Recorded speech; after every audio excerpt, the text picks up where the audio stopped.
नमस्कार, जाधव किचनमध्ये आपलं स्वागत आहे। तर आज आपण जाधव किचनमध्ये बनवणार आहोत नारळी पौर्णिमेनिमित्त एक नवीन पदार्थ। म्हणजे आपण नेहमी नारळी पौर्णिमेला नारळाची वडी किंवा नारळी भात वगैरे बनवतो, तर आज आपण बनवणार आहोत कोकण स्पेशल उकड नारळाच्या शेंगा। म्हणजे ओल्या नारळापासून बनवलेल्या उकडीच्या शेंगा हा कोकणातला एक फेमस पदार्थ आहे। नेहमी म्हणजे नारळी पौर्णिमेला वगैरे हा आवर्जून बनवला जातो। तर आज आपण ह्या पदार्थाची रेसिपी पाहणार आहोत। तर कसा बनवायचा हा पदार्थ याची रेसिपी आपण पाहूयात। तर यासाठी आपल्याला लागणार आहे ओल्या नारळाचं हे किसलेलं खोबरं आहे, त्यानंतर गूळ, तांदळाचं पीठ, ड्रायफ्रुट्स ऑप्शनल आहे आणि वेलची पावडर।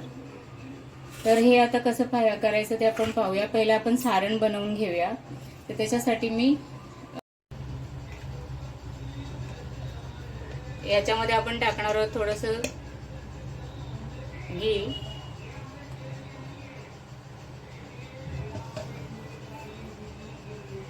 तर याच्यामध्ये आपण हे ड्रायफ्रूट टाकणार आहोत।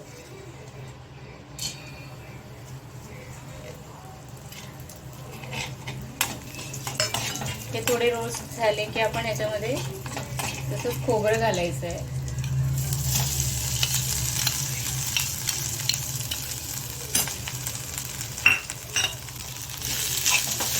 हे खोबरं व्यवस्थित आपल्याला परतवून घ्यायचं आहे।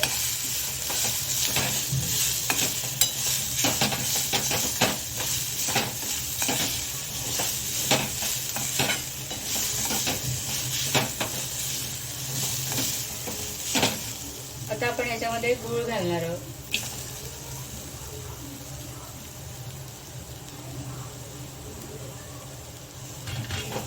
आता हा गूळ याच्यामध्ये व्यवस्थित मेल्ट होईपर्यंत आपण हे सारण परतवत राहायचं आहे।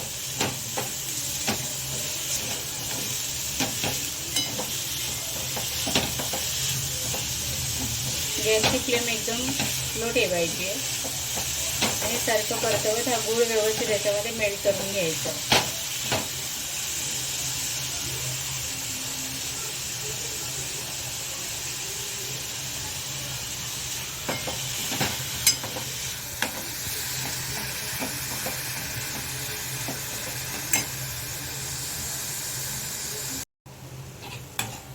तर हे बघा, या सारणामध्ये व्यवस्थित हा गूळ मेल्ट झालेला आहे। आता आपण याच्यामध्ये टाकणार आहोत वेलची पूड आणि हे व्यवस्थित परतवून घेणार आहोत। आणि हे सारण आपलं तयार आहे। आता आपण याच्या पारीसाठी पिठाची उकड काढून घेणार आहोत, तांदळाच्या पिठाची उकड। हा कोकणामध्ये बनवला जातो हा पदार्थ, ओल्या नारळाच्या उकड शेंगा। तर हा पदार्थ तुम्ही एकदा नक्की करून पहा।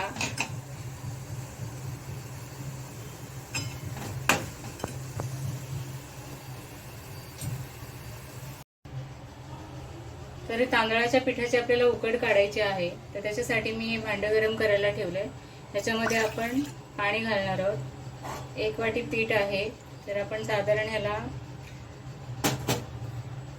1.5 वाटी पाणी घालणार आहोत।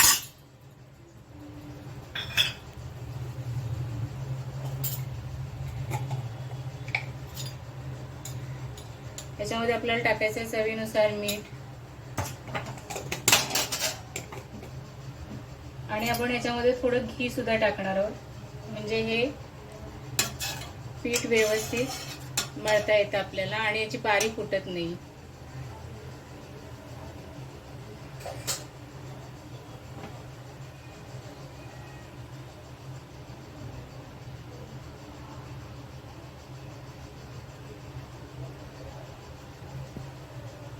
पाण्याला व्यवस्थित उकळी येऊ द्यायची आहे।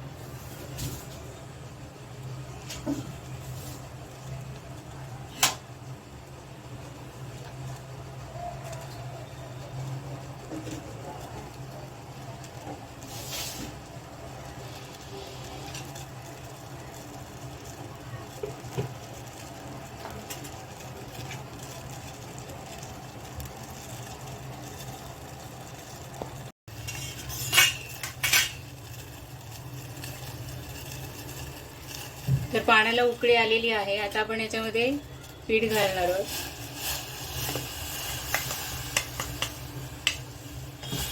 आणि ह्याच्यामध्ये आपल्याला टाकायचं आहे 1 चमचा गव्हाचं पीठ टाकायचं आहे.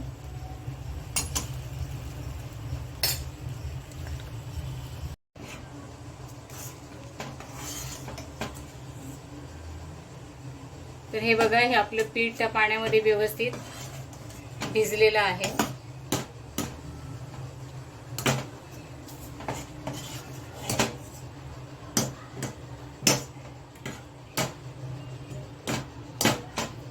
तर आता आपण गॅस बंद करूया आणि हे पीठ थंड होऊ देऊया.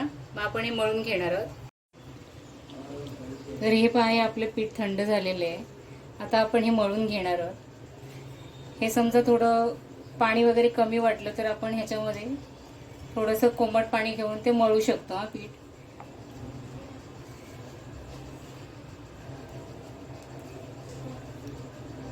पण हे पाणी बरोबर झालंय, म्हणजे आपलं मेजर बरोबर झालंय.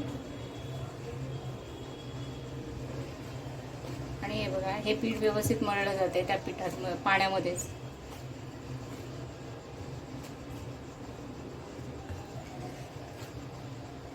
व्ह्यूअर्स, तुम्ही चॅनलवर नवीन असाल तर प्लीज चॅनलला लाईक करा, शेअर करा, रेसिपी आवडली तर, आणि सबस्क्राईब करायला विसरू नका.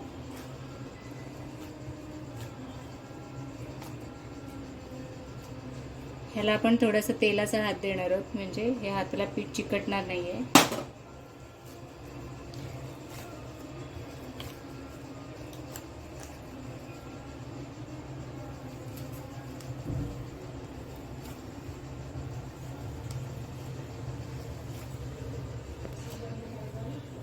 आणि हे पहा, आपलं पीठ मळून तयार आहे.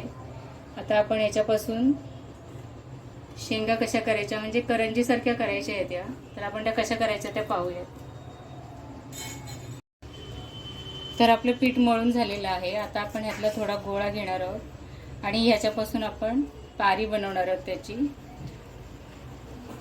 तर सेम आपण मोदकाला बनवतो ना, मोदक करण्यासाठी, तशी पारी बनवायची आहे याची. थोडंसं तेल लावायचंय बोटानं.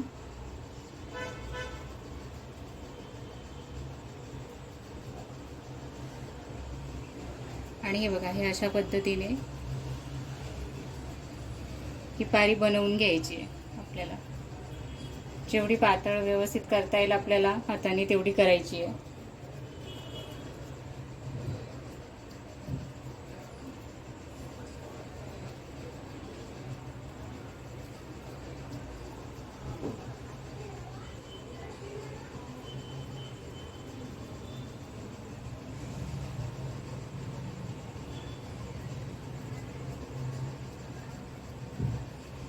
म्हणजे जर ह्या पद्धतीने आपल्याला नाही जमलं तर आपण ह्या पिठाचा गोळा घेऊन लाटून छोट्या छोट्या त्याच्या अशा पुरीप्रमाणे त्याच्या चपात्या लाटून ते आपण करंजीप्रमाणे कापूनही करू शकतो. मी ती पद्धत तुम्हाला दाखवणार आहे.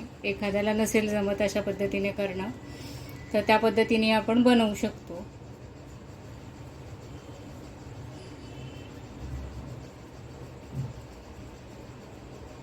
तर ही आपली पारी बनवून तयार आहे. आता आपण याच्यामध्ये सारण घालणार आहोत.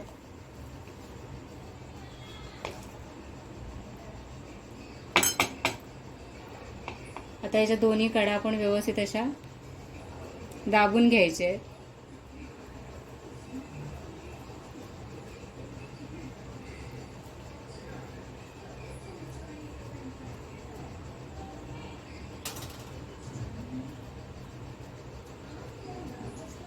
हे बघा, अशा पद्धतीने. आणि हे असं दाबून झाल्यानंतर मग आपण त्याला हे बोट खाली आणि ह्या अंगठ्याच्या साहाय्याने अशा प्रमाणे त्याच्या कडा मोडून घेणार आहोत. एक डिझाईन प्रमाणे येतं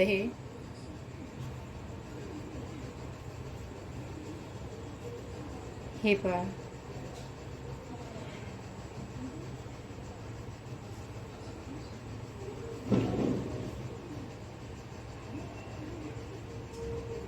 हे बघा, अशा पद्धतीने.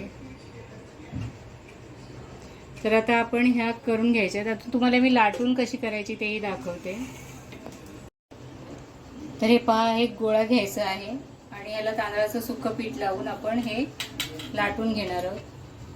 कधीही आपल्याला मोदकांसाठी किंवा ह्या शेंगांसाठी असं पीठ वापरायचं झालं तर तांदूळ नेहमी स्वच्छ धुवून सुकवून ते बारीक पोळीच्या कणिकप्रमाणे दळून आणायचे आहेत, म्हणजे आपल्याला हा पदार्थ करताना त्रास होणार नाही.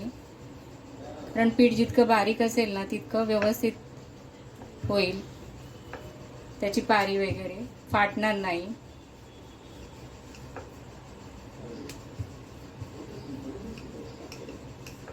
तर हे बघा, अजिबात तुटत नाही, काही नाही, आणि कशी पद्धतीने तुम्ही लाटू शकता, काही त्रास होत नाही.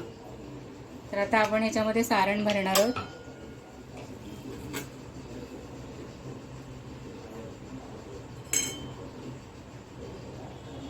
आणि करंजीप्रमाणे ह्याला कापून घेणार आहोत.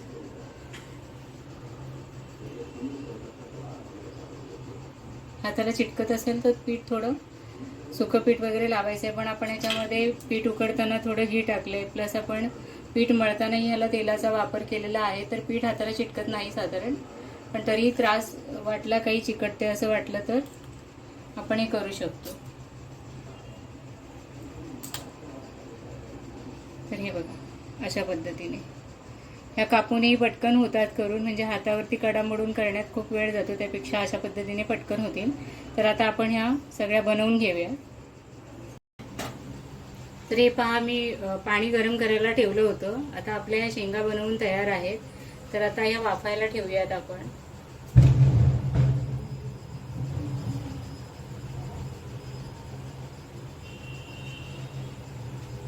ह्याला एक 10 मिनिटं व्यवस्थित वाफवून घ्यायचं आहे.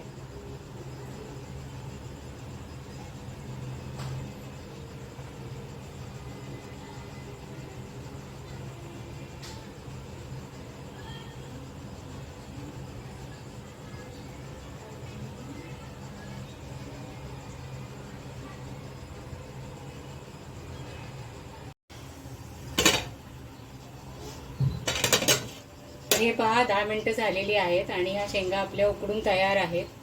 तर आता आपण गॅस बंद करूया. हे हाय आणि थोडं कमी गॅस करूनच अशा वाफवून घ्यायच्या आहेत आपल्याला, लो टू मीडियम गॅसवरती. तर आता आपण गॅस बंद करून ह्या थंड करून घेऊया, मग आपण याची प्लेटिंग करणार आहोत. तर ह्या पहा, या आपल्या ओल्या नारळाच्या उकड शेंगा तयार आहेत. तर ही रेसिपी तुम्ही नक्की करून पहा या नारळी पौर्णिमेला. आणि ही रेसिपी तुम्हाला आवडली तर चॅनलला लाईक करा, शेअर करा आणि सबस्क्राईब करायला विसरू नका. तर पुन्हा भेटूया जाधव किचनमध्ये असाच एका नवीन रेसिपीसोबत. थँक्यू.